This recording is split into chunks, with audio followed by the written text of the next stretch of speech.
నమస్తే welcome to 99 TV నేను ప్రియాంక మనం ఒక నిశ్శబ్ద యుద్ధంలో ఉన్నాం అక్కడ తుపాకులు పేలవు రక్తం చిందించే కత్తులు కనిపించవు కానీ ఒక తరం మేధస్సు అత్యంత నిశ్శబ్దంగా అదృశ్యంగా చంపబడుతోంది ఒకప్పుడు అమ్మమ్మల కథలు చందమామ బాలమిత్ర బుజ్జాయి అమరు చిత్ర కథల పుస్తకాలు పిల్లల ఊహాశక్తికి జ్ఞానానికి బలమైన పునాది వేసేవి కానీ నేడు 15 సెకండ్ల రీల్ ఆరని ఆకలి లాంటి డిజిటల్ వ్యసనం ప్రతి ఇంట్లోనూ పసిపిల్లల నుంచి కాలేజ్ యువత వరకు అల్గారిథం బుడగలో చిక్కుకుపోతున్నారు ప్రముఖ జర్నలిస్ట్ పాల్కి శర్మ 6 నెలల క్రితం చేసిన ఈ సంచలన హెచ్చరిక ఇప్పుడు యావత్ దేశాన్ని వణికిస్తోంది పుస్తకాలను రీల్స్ మింగేస్తున్నాయి అన్న ఆ ఒక్క మాట ఈ రోజు ప్రతి ఇంట ఒక పెన్ను తుఫాను రేపుతోంది అసలు మన పిల్లల జీవితాలను ఎవరు నియంత్రిస్తున్నారు గురువు స్థానంలోకి డిజిటల్ కోడ్ ఎలా వచ్చింది ఈ భయంకరమైన వ్యసనానికి ఆచరణాత్మక పరిష్కారం ఏంటి రీల్స్ మైకం భావి తరాలను ఎలా నాశనం చేస్తుందో ఇప్పుడు లోతుగా చూద్దాం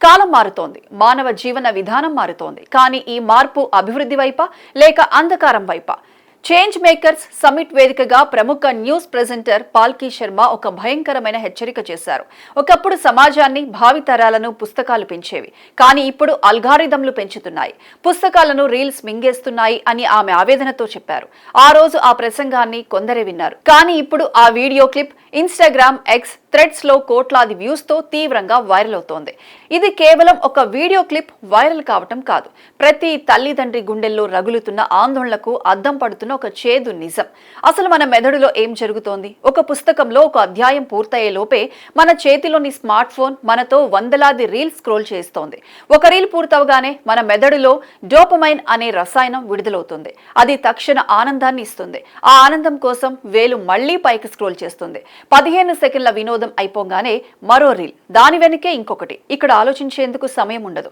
ప్రశ్నించే ఓపిక నశిస్తుంది ఒక విషయాన్ని లోతుగా విశ్లేషించే ఏకాగ్రత పూర్తిగా ఆవిరైపోతుంది రీల్స్ మనకు కేవలం సమాచారాన్ని ఆరబోస్తాయి కానీ ఆ సమాచారాన్ని నిలకడైన జ్ఞానంగా మార్చే శక్తిని పూర్తిగా చంపేస్తాయి పుస్తకం ఒక పేజీ చదివితే మనసు ఆగుతుంది ఒక వాక్యం చదివితే ఆలోచన రేకెత్తుతుంది ఆ లోతైన ఆలోచన శక్తినే ఈ 10 సెకండ్ల వినోదం హరించేస్తోంది పాల్కి శర్మ ఎత్తి చూపిన మరో అత్యంత ప్రమాదకరమైన నిజమేంటంటే ఇప్పుడు సమాజానికి గురువు మనిషి కాదు ఒక అల్గారిథం మీరు ఫోన్లో ఏ ఒక్క వీడియోను ఎక్కువసేపు చూస్తారో ఆర్టిఫిషియల్ ఇంటెలిజెన్స్ అల్గారిథం మీ మానసిక బలహీనతను పసిగడుతుంది మీరు ఎలాంటి ఆలోచనలో ఉన్నారో సరిగ్గా అలాంటి వీడియోలనే మీ ముందుకు తెచ్చి పడేస్తుంది మీ అభిప్రాయాలను జ్ఞానాన్ని విస్తరించాల్సింది పోయి మీ చుట్టూ ఒక డిజిటల్ ప్రాపగాండా బుడగను నిర్మిస్తోంది బయటి ప్రపంచంలో ఏం జరుగుతుందో తెలియకుండా ఆ డిజిటల్ బుడగే నిజమైన ప్రపంచమని మన పిల్లలు నమ్మేలా చేస్తోంది ఆలోచించే మెదడును కేవలం డేటా వినియోగించే ఒక యంత్రంగా మార్చేస్తోంది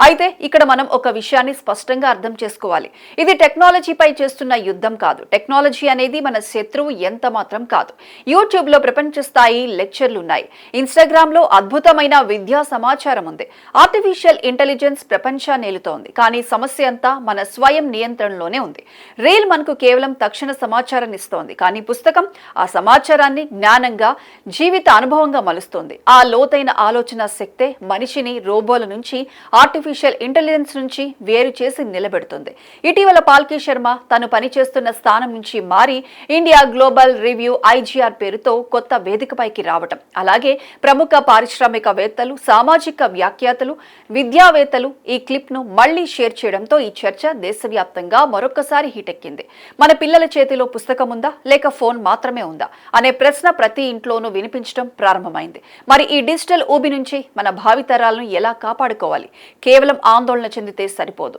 ఆచరణాత్మకమైన పరిష్కార దిశగా అడుగులు వేయాలి మొదటిది డిజిటల్ డీటాక్స్ నిబంధన ప్రతి ఇంట్లోనూ భోజన సమయంలో అలాగే రాత్రి పడుకోవడానికి గంట ముందు నో స్క్రీన్ జోన్ ఖచ్చితంగా అమలు చేయాలి రెండవది పుస్తకాల పునర్జీవనం పిల్లల చేతుల్లోంచి ఫోన్ లాక్కోవడం కాదు వారి చేతిలోకి రంగుల చిత్రాలతో కూడిన మంచి కథల పుస్తకాలు అమరు చిత్ర కథలు ఇచ్చి రోజుకు కనీసం 20 నిమిషాలు చదివే అలవాటును ఇంట్లోనే ప్రారంభించాలి మూడవది తల్లిదండ్రుల భాగస్వామ్యం పిల్లలకు మనం చెప్పే నీతుల కంటే మనం ఆచరించే పద్ధతులే ముఖ్యం. తల్లిదండ్రులు రోజంతా ఫోన్లో మునిగిపోతే పిల్లలు అదే అనుకరిస్తారు. మన పుస్తకం పట్టుకుంటేనే బిడ్డ కూడా పుస్తకం వైపు చూస్తాడు. భవిష్యత్తులో కృత్రిమ మేధస్సు మరియు టెక్నాలజీ వల్ల ఉద్యోగాలు మారచ్చు, జీవన శైలి మారచ్చు. కానీ లోతుగా ఆలోచించే, సృజనాత్మకంగా స్పందించే మనిషి మేధస్సుకు ప్రత్యామ్నాయం ఏ టెక్నాలజీ వద్ద లేదు. ఆ లోతైన ఆలోచనకు, మనిషి వికాసానికి ఏకైక మార్గం ఒక మంచి పుస్తకం. 6 నెలల క్రితం పాల్కి శర్మ వేసిన ఆ కేక ఈ రోజు ప్రతి ఇంటి తలుపు తడుతోంది.